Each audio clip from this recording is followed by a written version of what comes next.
Avant que la CAN ne débute, je disais à mon bon vendeur de pain brochette, au carrefour de Cocody, la boulangerie, bon, je ne vais pas donner trop de détails, mais vers la Société Générale. Voilà. Le vendeur de pain bro qui était là-bas, je lui disais que s'il veut gagner le maximum d'argent pendant la CAN, l'idéal serait pour lui de se mettre à apprendre anglais. Ainsi, il pourrait captiver le plus de monde. Bon, il le disait avec la rigolade, il me disait que lui, il parle déjà arabe, donc il pense que ça va aller, mais il sait très bien que l'anglais, ça supplante vraiment l'arabe et il pourra toucher une grande majorité de personnes s'il parlait l'anglais. Donc, j'ai eu à réfléchir à ça et je me suis dit, bon, ça c'est une bonne idée de vidéo pour vous aider à pouvoir voir les opportunités qui se trouvent dans la CAN que vous pouvez saisir pour pouvoir améliorer votre apprentissage de la langue. Si vous êtes intéressé, n'hésitez pas à rester juste après le jingle. C'est parti.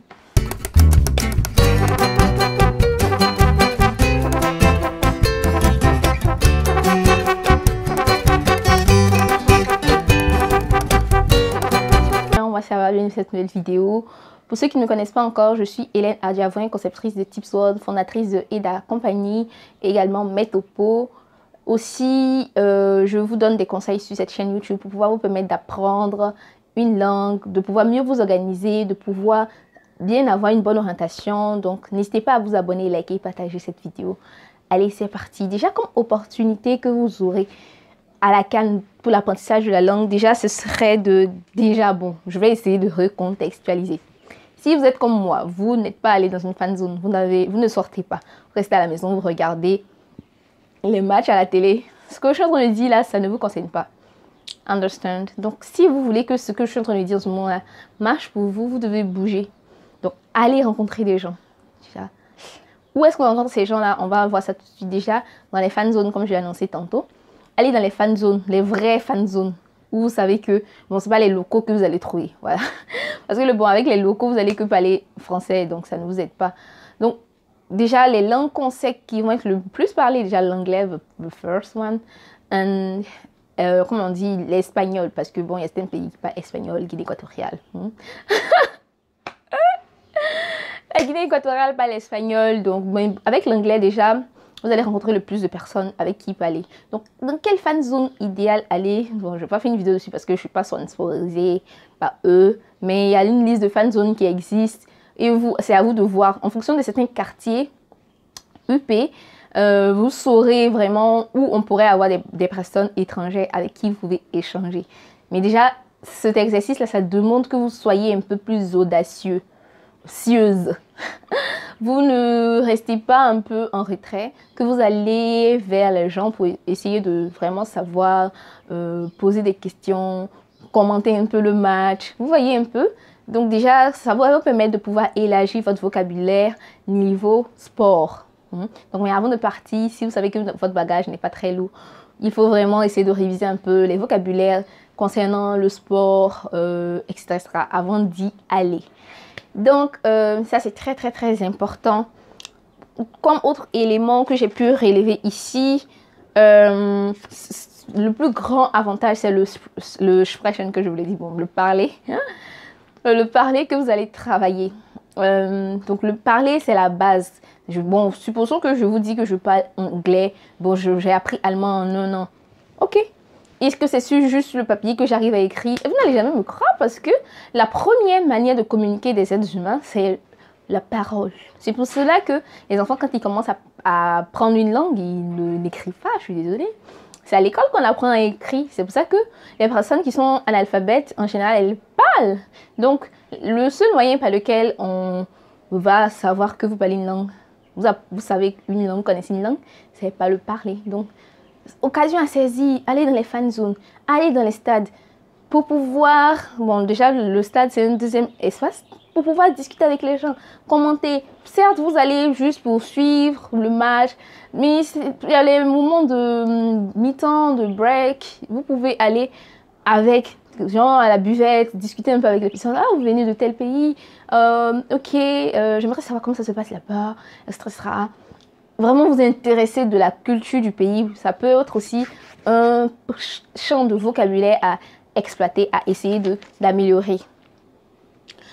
Donc ce serait une occasion idéal aussi pour rencontrer un partenaire d'échange. Comme je vous ai eu à le dire dans une vidéo que c'est l'un des éléments importants pour pouvoir apprendre une langue. Rencontrer un partenaire d'échange, ce qui vous permettra de pouvoir vous exprimer quotidiennement. Donc peut-être avec cette personne que vous allez rencontrer au stade ou à la fan zone ou I don't know where really, mais sûrement dans un espace de foot, vous allez être peut-être tous deux fans de foot. Même si vous n'êtes pas tous deux fans de foot, parce qu'il y a beaucoup de personnes qui vont, pas nécessairement fans de foot, mais c'est à cause de l'ambiance. Donc peut-être que vous n'êtes pas tous deux fans de foot, mais vous essayez de ensemble trouver des créneaux que, par exemple, si la personne retourne dans son pays, vous allez pouvoir échanger plus fréquemment dans la langue de la personne. Et aussi peut-être que la personne, vous pouvez lui proposer d'apprendre français. Donc regardez bien, parce que si vous voulez apprendre quelque chose d'une personne et vous ne lui donnez rien en retour, ça ne l'aide pas. Voilà, donc il faudrait lui proposer à la personne aussi d'apprendre français. Français, certes, c'est pas une langue qui va l'envoyer très loin, mais ça va lui permettre aussi de développer ses capacités parce que nous avons eu à voir l'importance d'apprendre des langues étrangères. Ça ouvre certaines cellules du cerveau et du kannst alles machen, was du willst. Tu ouvres ton esprit, tu arrives à aller plus loin, tu te sens capable, voilà, de faire des choses. Donc, ça, c'est très important. Quand vous allez trouver vos partenaires d'échange, n'attendez pas juste des choses d'eux. Non, non, non. Donnez aussi ce que vous avez, de votre culture, de votre parler, etc. Donc, ça, c'est un point également. Voilà, donc, en dernier point, ça, c'est pour les scans qui vont à venir, pour les personnes qui sont un peu riches. Si la prochaine CAN est dans un pays anglophone, ce serait une occasion idéale pour vous de découvrir la culture anglophone, de surcroît, de découvrir le parler, d'exercer, de pratiquer votre parler. Donc, les prochaines CAN à venir, surtout si vous avez les moyens, vous ne ratez pas les occasions, vous pouvez y aller. Donc, efforcez-vous de pouvoir déjà peut-être cotiser si vous pensez que vous n'avez pas assez de moyens. Cotiser, essayez de voir la prochaine CAN 2025 sera où et cotiser déjà pour essayer de voir est-ce que je peux aller, comment est-ce que je vais m'y prendre. Donc, certes, ça sera sur une longue période, mais ça sera une expérience d'immersion. L'expérience d'immersion change tout. Une expérience d'immersion d'1 mois, c'est déjà beaucoup. D'accord? C'est déjà beaucoup. Donc, vous essayez de voir si... Parce que, comme je vous l'ai dit dans l'une des premières vidéos de devenir bilingue, l'immersion, c'est une base, au fait. Si vous n'avez pas le choix, voilà, mais si vous avez le choix, allez-y. L'immersion, c'est la base. Si vous n'avez pas le choix, vous pouvez vous débrouiller avec ce que vous avez avec vous. Mais l'immersion, c'est la base.